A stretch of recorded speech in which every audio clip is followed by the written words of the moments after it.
Dante's Boxing Nation, what's going on, guys? Man, I'm telling you right now, it's already surprising when old media members are going off code to completely expose Canelo Alvarez for who he is.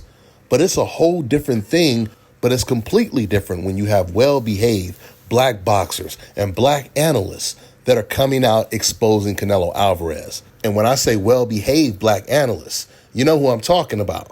I'm talking about those black folks that completely defer to every single thing that old media says. Some of the most racist talking points, these type of black folks are usually so loyal to the agenda that they stay on code better than old media does.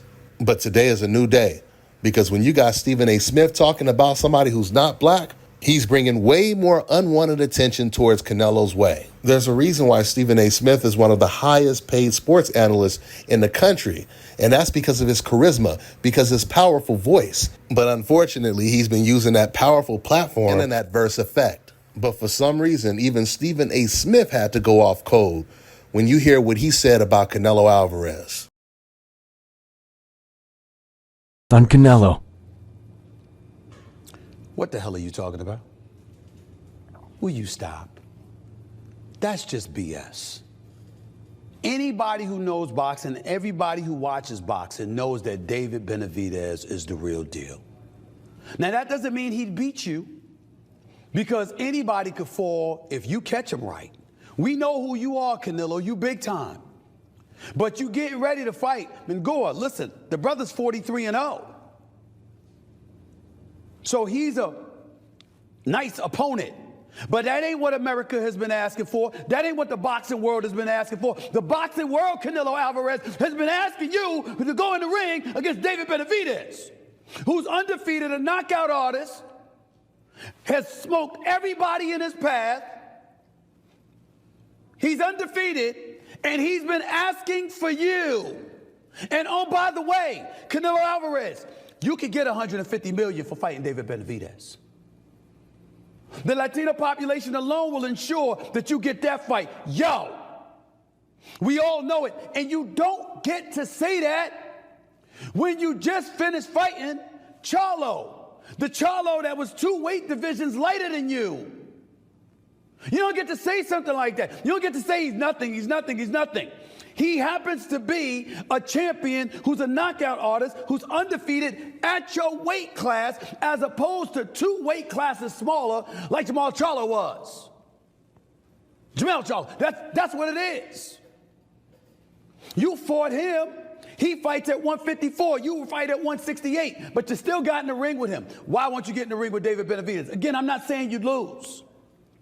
What I'm saying is there's a damn good chance you could.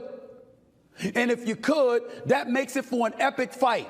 Everybody wants to see you against David Benavidez. Everybody. Don't do that to us. If you want to make him wait and say, I want to make this money, fine, even though you made gobs and gobs of money, and the contingent will follow you wherever you go because you that big time, you that box office. You fought Bivol. Who was asking for that? Nobody cared about that fight. You getting ready to fight Mengoa. A lot of people ain't clamoring for that.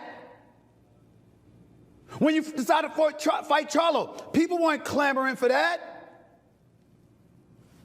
We want Canelo Alvarez versus David Benavidez. And for respect for the sport, which I know you have, Canelo, I'm not accusing you of not having that. But for respect for the sport, at least talk about giving that Mexican monster, which is what Mike Tyson calls him, a chance. Say what you will about Iron Mike. He is 57, bro.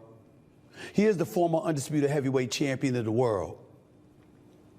And the only time Mike Tyson didn't fight people was when they were running from him. He ran from no one. Canelo Alvarez, you are elite, you are big time, no doubt about that. But it is clear with what you're saying that you are ducking Benavidez, not because you haven't fight him, but because of the words that you're using. He's nothing? He's nothing? You know better. You know better. Fight that man.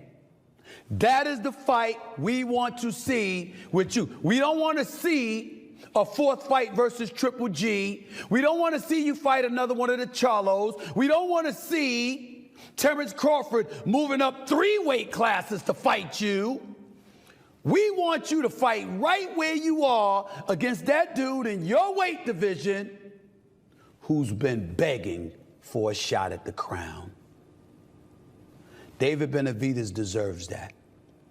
Anybody who respects boxing knows he should be the man in the ring going up against you. Let me tell you guys about Issa Israel Law Firm. It is a full-service legal practice based in Denver, Colorado, an emerging hub for combat sports and high-altitude training. If you're a fighter inside or outside of the ring and you need a law firm you can trust to fight for you, visit thefighterfirm.com or email help@iilawfirm.com. Legal representation is usually limited to plaintiffs or defendants in Colorado, but iFirm can help anyone in the world with trademarking their business name, logos, and U.S. immigration issues. This brother has been my attorney for a while and helped guide me through all kinds of business and civil issues, so make sure you guys go to thefighterfirm.com. All right, now check this out, guys. If you're looking to repair eczema scars, burns and bruises, dark spots and blemishes, fever blisters, diabetic ulcers, this right here is the perfect product for you guys. It's called Elo Diki Face and Body Oil. Athletes and top-ranking boxers, they're also using it after training to reduce swelling, inflammation, and to ease the pain. So get yours today. Go to elodiki.com, like them on Facebook, and follow them on Instagram.